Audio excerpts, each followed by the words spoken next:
Hello and welcome to the home of the Ghost Owl, and we're back for some more Warhammer The Old World from the Warhammer Community website. So their Sunday preview article, the first wave of Old World made to order is fast approaching. So what have we got here? We've got, a square-based nostalgia for the past few months. Soon the living rooms and gaming clubs of the world will once again ring out with the cries of generals, cursing charge rolls and consulting to hit tables. Hey, we love it. And now the first wave of made-to-order miniatures is mustering, with, for want of a better word, some real bangers on the slate. So we're not going to watch the video. The video is actually just more of an overall preview video for everything rather than just Warhammer The Old World. So when we look at Warhammer The Old World, let's see what we've got. So the following miniatures are all cast in metal, with a smattering of plastic horses where necessary, and will be available to order from 10 AM local time on Saturday the 27th of January, so this Saturday coming, on a made-to-order basis. They will only be available until 8 AM on Monday the 5th of February, and your order may take up to 180 days to arrive, which is pretty normal for made-to-order stuff. So first up is the Bretonan Lord on Pegasus. Lead your Pegasus Knights in the manner they deserve with this mighty Bretonan Lord coming in hot. This imperious character was first released as a hero in the late 90s and may be armed with either a sword or lance. Now, I actually really quite like this model.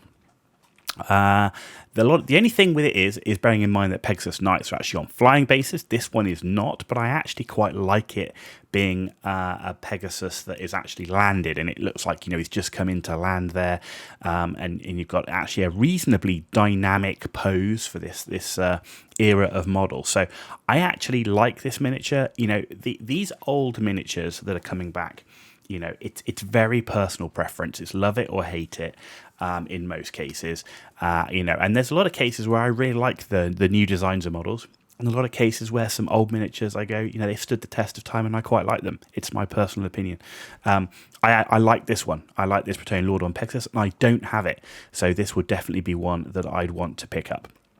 But just bear in mind when he is with the unit, all the other Pegasus Knights are on flying bases. He will not be if you're looking for him to join the unit. Just think about how that might look on the tabletop. No reason why you couldn't work out some way of putting him on a flying base, but bearing in mind he's metal and he's heavy. Okay, next up are the Bretonan Lords and Battle Standard Bearer on Warhorse, trio of mighty heroes first released in 2004. Sold separately, one is armed with a lance, one a great weapon, and one bears a resplendent standard aloft. The horses are plastic. That is an important point to note. So first off, this is my favourite of the Lords ones. I like this one. I like it with the lance. This guy I really like. This one is okay. Not a particular fan. I'm a guy who likes helmeted heads in general. I imagine when I'm going into battle, I'd be wearing my helmet. But he's good, and it's nice to see someone not carrying a lance, for example. So this makes a good Lord with great weapon, if that's something you're looking for. If you're into the sort of, what you see is what you got meta type of gameplay. But this one, I really like the design of. Now, I own this one in the middle, and that banner is metal. He's on a plastic horse. He is very, very top heavy. The pole that the banner is on is also metal, and with the weight of the banner itself, I find that the banner bends. The pole here bends very easily, and when you get long metal poles bend, it's very, very hard to straighten them out. I think maybe even if you look in this picture, it's not 100% straight. So just bear that in mind. It's a cool banner. I like the miniature overall, but just some points to note. He's very top heavy. So if you are going to pick him up, I do recommend either putting a magnet in the base and maybe even some sort of weight as well to help it from that toppling over. But some cool looking miniatures. I quite like these old Bretonan Lords. This one's my favourite Lord. This is pretty good, but like I say, it's the issue with him being metal on plastic. Okay, Bretonian Paladins on foot. This gaggle of knights on foot here to do two things. Add variety to your infantry regiments and drop the jaws of collectors. The fellow with the hound crest is a knight of the realm, sold individually. That must be this one here. While the hero with the dragon crest is a grail knight. Okay, this one here. The other two are questing knights, sold as a pair. All four date back to the mid-90s, though the knight with the golden crest is the oldest, making his first appearance in the original Warhammer quest. So this is very cool to add to, he could be a Knight of the Realm champion. In your Knights of the Realm on foot now, you could make him a paladin. I mean, there's lots of things you can do with him. Very cool. I like this model. Don't own it. And also this one too, as kind of like that Grail Knight on foot. Both of those I really like. These ones are okay. I mean, you can see the Teutonic influence here on this one. Less keen on these ones, just for my personal look. And this guy's crests is just too big for me. It's just kind of like so over the top. Like it's like 10 times bigger than his actual head. And having cosplayed a Grail Knight and do cosplay a Grail Knight, these helmet crests, wearing them is not that easy. They're pretty heavy, but overall, for me, it's just too big. I mean, look at those wings. It's crikey, it's almost the size of his body. So these guys, I won't be picking up. These two, I definitely will be. I don't own any of them. Okay, Damsels of the Lady. Knights aren't having all the fun. These two damsels are here to sling spells and to lead an army of aristocratic hoodlums in prayer to the Lady of the Lake. They come as a pair and were first released in the mid-90s. Again, I actually have the other damsel, the sort of the twin pack that came out with the one sort of sitting side saddle. I think she's sitting side saddle. But actually, I really like both of these. These are really nice looking damsels as well. So yeah, for me, I like the aesthetic of these miniatures. Yes, it's very Arthurian, very Lady of the Lake. I kind of like that, and I'm pretty happy with that. So both of these are really quite nice. I actually think the paint jobs on these ones have been done really well. I really love the paint jobs on these guys. For me, good picks, but that's what's out there. Obviously, it's personal choice. Right, the Tomb Kings. These two Tomb Kings are sold separately. One comes with a hand weapon and shield. The other gestures imperiously as he brandishes a great weapon. They were both originally released, we think, in 2003.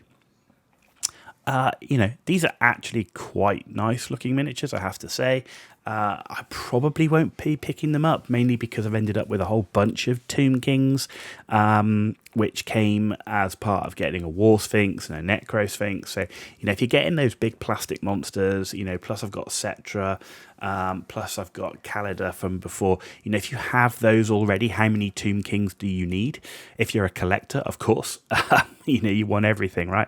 For me, I've got a lot of Tomb Kings already, and while these guys look good, I'm in no rush to sort of say, oh, I really need yet another Tomb King. Though I do like this one here. He's got the scarabs sort of in here, sort of running in and out of him. But yeah, I mean, they look cool. But how many Tomb Kings do you need? So unless you're a real collector, is it going to be worth it? And we don't know how much anything costs yet. Right, then you've got the Leash Priest and the Battle Standard Bearers. Now this is hailing back from the original Tomb Kings release way back in 2003. These sets of Leash Priests and Battle Standard Bearers come in pairs. Each pack contains one mounted character and one on foot with plastic skeletal steeds.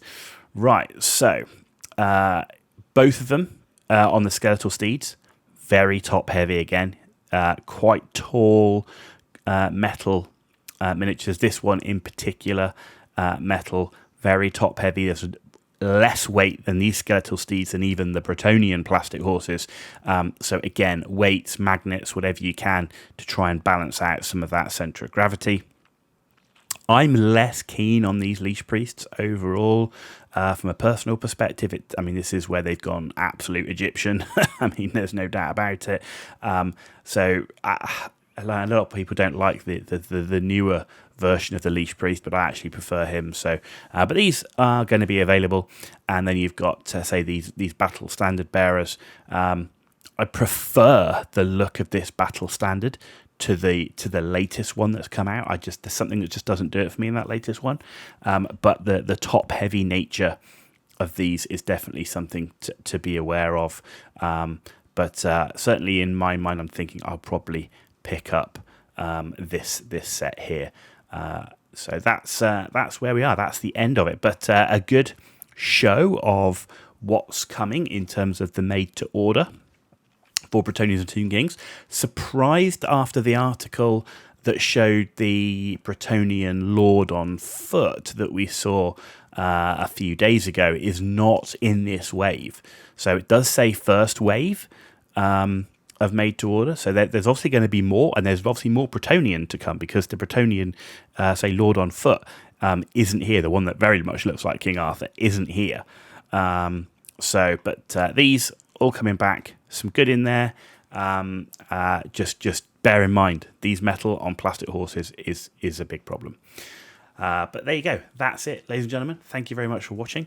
I hope you've enjoyed it. I hope it was useful. If it was, give it a thumbs up. If you didn't enjoy it, let me know why in the comments down below and give it a thumbs down. And as always, if you want to see more content, please hit that subscribe button. It's free for you to do. It means a lot for me. And the content we're currently working on is going through the rulebook for Warhammer The Old World. So there's going to be a whole bunch of content coming out for that for the next few days, while I just need to prepare it all, having only recently obtained it. You've been watching The Ghost Owl, and I'll see you all very, very soon.